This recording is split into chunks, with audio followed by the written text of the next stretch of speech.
सदा सत्स्वरूपं चिदानन्दकन्दं जगत्सम्भवस्थानसंहारहेतुं स्वभक्तेच्छया मानुषं दर्शयन्तं नमामीश्वरं सद्गुरुं साईनाथम्।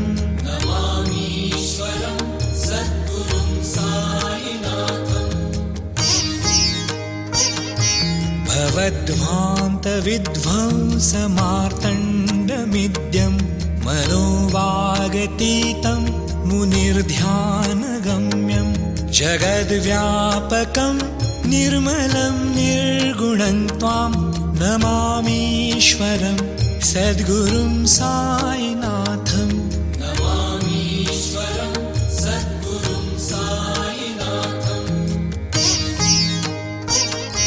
भवाम्भोधिमग्नार्दितानां जनानां स्वपादाश्रितानां स्वभक्तप्रियाणां समुद्धारणार्थं कलौ सम्भवन्तं नमामीश्वरं सद्गुरुं साईनाथम्।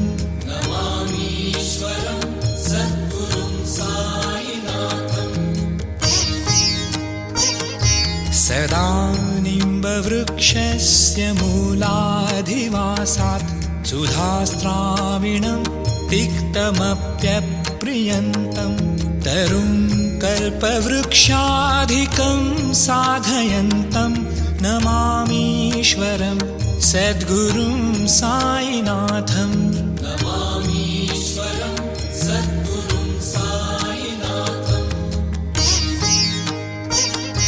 सदा कल्पवृक्षस्य तस्याधिमूले भवद्भावबुद्ध्या सपर्यादिसेवं नृणां कुर्वतां भुक्तिमुक्तिप्रदन्तं नमामीश्वरं सद्गुरुं साईनाथम्। नमामीश्वरं